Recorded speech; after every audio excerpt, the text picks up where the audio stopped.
راحت السعودية لتكافح الإرهاب في اليمن، قالوا لك السعودية حرب عبثية تقتل اليمنيين.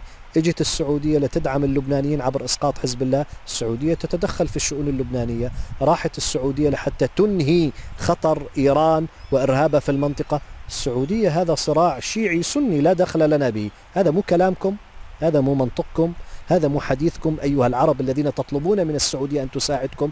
طعنتم السعودية في ظهرها وتآمرتم عليها وأردتم أن توقف حربها ضد إيران وأن تكافح إرهاب إيران بطريقة تخصكم أنتم. لما اجت السعودية تتصرف دايما بتحاربوه. اجت السعودية لحتى تحاول تكافح الإرهاب الإيراني، طعنتموها في ظهرها. شوفوا الخبث الذي يمتاز به عزمي بشارة بتمويل قطري. طبعا هذا الكلام بيطلع بتمويل قطري، يعني مال خليجي يوضع برسم صهيوني من أجل تشويه سمعة دولة خليجية. جهود إيران في دعم فصائلها، شوفوا كلمة مجملة، شو اسمه هذا؟ خمر؟ لا، مشروبات روحية. هذا ربا؟ لا، هي فوائد.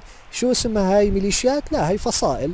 شوفوا تجميل المصطلحات، شوفوا القذارة في تجميل المصطلحات. طيب، بقول لك عزمي بشارة إنه إيران دعمت فصائلها وأذرعها المسلحة لإيقاف عملية التطبيع بين إسرائيل وبين السعودية برعاية أمريكية. يعني إيران ما شاء الله حامية أعراضنا وحامية مستقبلنا وحامية دولنا وتفكر بمصلحتنا أكثر منا. هذا اللي بده يوصل لك يا عزمي بشارة. شوف القذارة، روح لحتى تشوف القذارة لوين.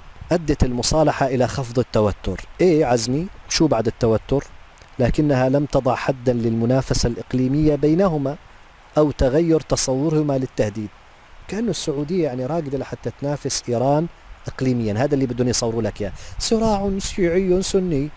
يقول لك لم تسفر المصالحة حتى الآن عن حل القضايا الإقليمية التي تهم الرياض وأبرزها اليمن. وهذا كلام منطقي، لأنه بالفعل بيضة القبان في هذه المصالحة هي اليمن. إن صلح حال اليمن، السعودية ستعتبر هذه المصالحة مفيدة وستستمر بها.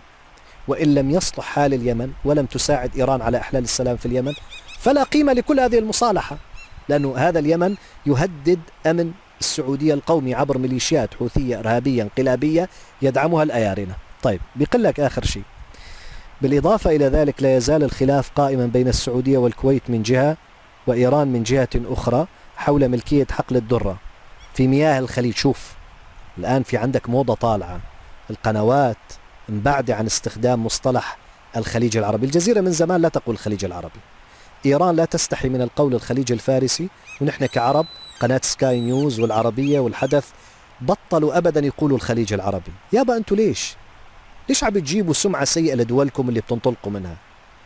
يعني من وجهكم بذلك؟ من قال لكم ذلك؟